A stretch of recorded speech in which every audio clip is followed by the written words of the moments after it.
When we first started working on Company of Heroes 3, we started it with a player-first mindset. We wanted them involved right from day one. And we want to continue that, much like we've been doing with Company of Heroes 3 in the lead up to our launch. We're going to be having discussions with them on our forums, in our Discord, on social media. We want to hear player feedback. We want to hear from them what they want to see in Company of Heroes 3, because that's how we're going to continue to support the game for years to come. One of the #1 requests from players is, what are your plans post-launch? What can we expect you to bring much later? Because we want to see so much more content. We have some epic internal ideas about what those modes could be, from tank royales to last stands, and we're looking at what could we bring, and we aspire to bring all sorts of content in that first year and well beyond. So what we're doing right now is really that we are focusing in on polishing and wrapping up the game.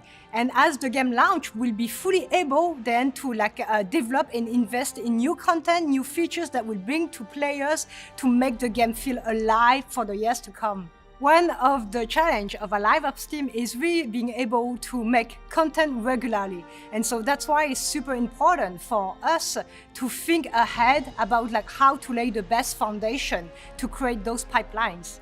We have so many new awesome ideas around what new experiences we can bring, things that we've tried in the past and we want to revisit. And so you're going to see new modes, hopefully new events, new challenges. We'll see new expansions. We're going to see a bunch of different content types that appeal to a swath of different players.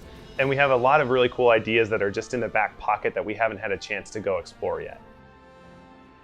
It's important to us to be able to deliver content regularly. So how do we set up a calendar of meaningful content where players can expect new awesome experiences? And one of the best ways to do that is through seasons. So our goal is to hit a seasonal cadence, wrap that in a cool, meaningful, narrative-driven theme, and continually give content over the duration of those seasons.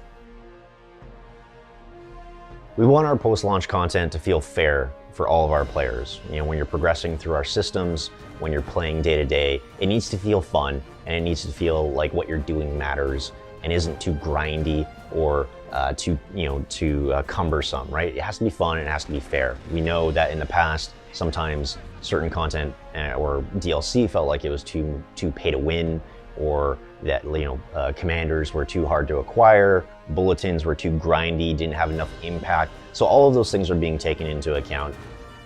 We want players to feel good when they spend money, and even when they don't. We're going to have a mix of both free and premium content for all players. In many cases, in balance, our players are smarter than we are, and they'll discover ways to play that we never thought.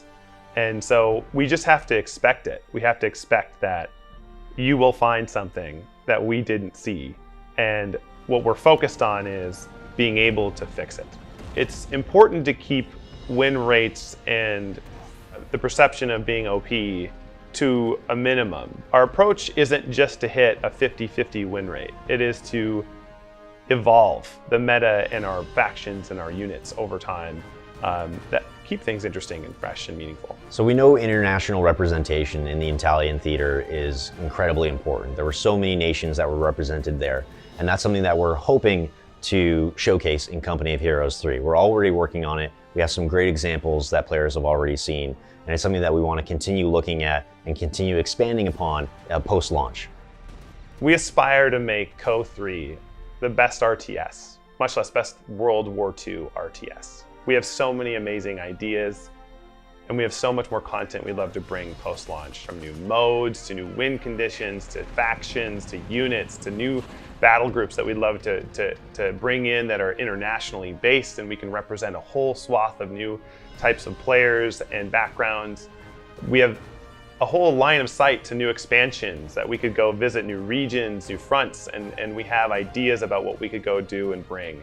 And it's really exciting to see what we potentially could deliver in the first year, 3 years. And with your support and your feedback and your insight, we cannot wait to bring those experiences to you.